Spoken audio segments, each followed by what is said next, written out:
이준석 개혁신당 대표가 오세훈 서울시장이 공천을 신청하지 않은 것을 두고 국민의힘을 직격했습니다. 개혁신당은 인공지능 사무장에 공천심사비 제로 등을 선보이며 새로운 시도를 이어가고 있지만 답보 상태인 당 지지율 등 고민도 깊어지고 있습니다. 정치 현장 이준석 대표를 황상현 기자가 만났습니다. 안녕하십니까? 네, 안녕하세요. 예, 최근 오세훈 서울시장이 공천 시장을 하지 않은 것에 대해서 국민의힘은 정당의 시스템이 작동하지 않는다며 이 단순한 내용이 아니라고 비판하셨어요. 어떤 의미인가요? 아무래도 지난 대선 때는 이미 선출됐던 후보를 교체하기 위한 움직임도 있었고 이번에는 가장 유력한 당의 후보 중에 하나가 공천 신청 안 하겠다고도 하고 서로에 대한 신뢰가 없는 거죠. 네. 그렇기 때문에 참 국민의힘이라는 그 오래 내려온 정당이 이제는 가장 근본적인 것부터 흔들리고 있다 이렇게 지적할 수밖에 없습니다. 이후에 국민의힘이 이른바 절윤 결의문을 내놨어요. 오 시장의 완벽한 승리였다. 언론 인터뷰에서 이렇게 밝히셨던데. 이렇게 봐야 될 것 같아요. 지금까지 그 친윤 세력에 대해 제동을 걸기 위해 가지고 많은 인사들이 나섰는데 예를 들어 한동훈 전 대표는 본인이 좀 우스꽝스럽게 댓글 사건 이런 거로 이제 제명이 되어 버렸고, 근데 놀랍게도 제명될 때 일반적인 그러니까 일부 한동훈계라고 하는 사람들 빼놓고는 그를 돕지 않았어요. 예. 근데 지금 오세훈 시장 같은 경우는 이번에 승부수를 걸었는데 의총에서 사실상 모든 의원들이 오세훈 시장 측에 역정을 들었다는 거 아닙니까? 저는 그거는 오세훈 시장이 이 분위기 안에서 장도혁 대표와 친윤 세력의 대척점에 서 있는 인물로 우뚝 선 것이다 이렇게 판단합니다.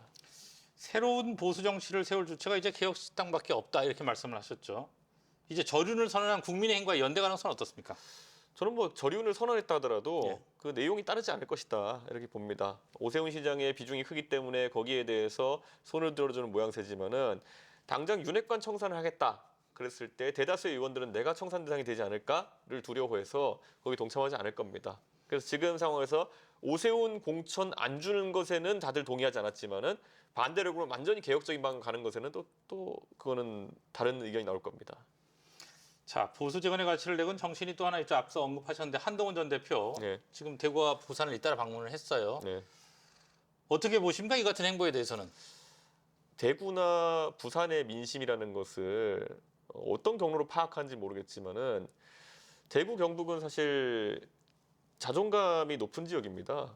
그런데 그 지역과 연고가 전무한 상황 속에서 막연하게 가가지고 내가 대구에서 어떻게 하겠다 이렇게 얘기하는 것 자체가 대구 주민들 입장에서는 글쎄요, 예전에 대구랑 연고가 있고 거기다가 그 당시부터 이미 대선 주자로 각인되었던 홍준표 전 시장도 수성구에서 어렵게 이겼거든요, 진짜. 네. 3파전에서 한 1, 2% 차로 이겼거든요. 근데 지금 이 상황에서 한동훈 전 대표가 그때보다 상황이 좋냐? 그렇지 않다 볼 것 같습니다. 자, 지방선거 석 달도 안 남았습니다. 예, 예. 지금 개혁신당 대표시죠. 예. 상황이 녹록치 않아 보이는데요. 당 지지율도 그렇고요. 아무래도 지금 보수 진영 전체가 그 집권 초에 이재명 대통령의 기세에 밀리고 있는 상황이다 보니까 그 안에 대한 보수 세력인 저희도 어려움을 겪고 있는 건 사실이고요.